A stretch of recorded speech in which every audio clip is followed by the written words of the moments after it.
தமிழ்நாட்டில் என்ன நடக்குதுன்னு ரீல்ஸ் மட்டுமே பார்த்துட்டு பல்ல இழிச்சிட்டு ஸ்வைப் பண்ணிக்கிட்டு ஜிபியை காலி பண்ணிக்கிட்டு பசங்களோட அரட்டை அடிச்சுக்கிட்டு இருக்க நாய்களுக்கு என் மாநிலத்தை பற்றி என்ன தெரியும்? இங்கே ரகசியமாக தமிழ்நாட்டையே அழிக்கிற அளவுக்கு சூழ்ச்சி நடந்துக்கிட்டு இருக்குது. நம்ம நம்ம மாநிலத்தில் தான் இப்படி இருக்கா என்னன்னு தெரியாது.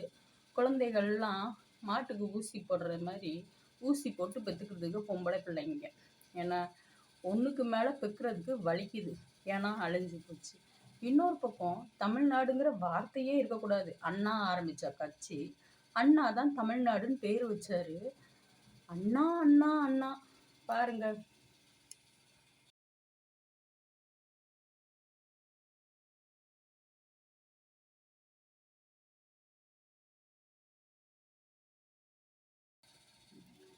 அண்ணா பேர் வச்ச திமுக மட்டும் வேணும். அண்ணா பேர் வச்ச தமிழ்நாடு என்ற பேர் வேணும்.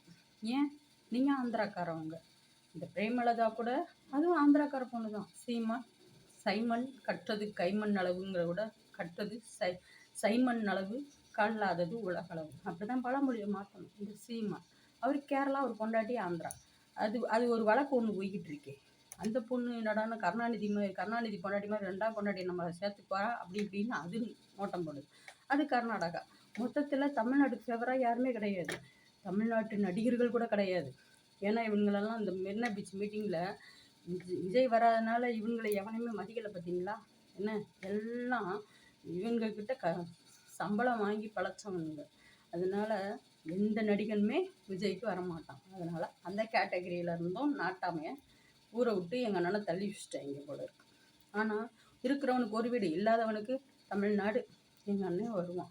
ரீல்ஸ் பார்க்குறவங்க தயவுசெய்து ரீல்ஸ் மட்டுமே பாருங்கள். சரியா? நாட்டை பற்றி பேசணும் அப்படின்னா நீங்கள் நாட்டை பற்றி தெரிஞ்சுக்கிட்டு வந்து பேசுங்க. எங்கள் அண்ணனோட வேணுமா? கொடுத்தா வாங்கிக்கோ. வாங்கிக்கிட்டு 2026 அசிஸ்டன்ட் முதலமைச்சராக வந்தாருன்னா 2030 டைரக்ட் முதலமைச்சராக வருவார். நீ தமிழ்நாட்டிலேருந்து சுரண்டிட்டு போனால் அத்தனையும் திரும்பி வாங்காமல் விட்டுருவோமா? கண்டிப்பாக வாங்குவோம். எங்கள் சொத்து இல்லையா?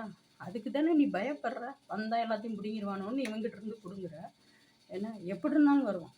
எத்தனை வருஷம் கழிச்சுருந்தாலும் வந்து பிடுங்காம விட மாட்டான். சரியா?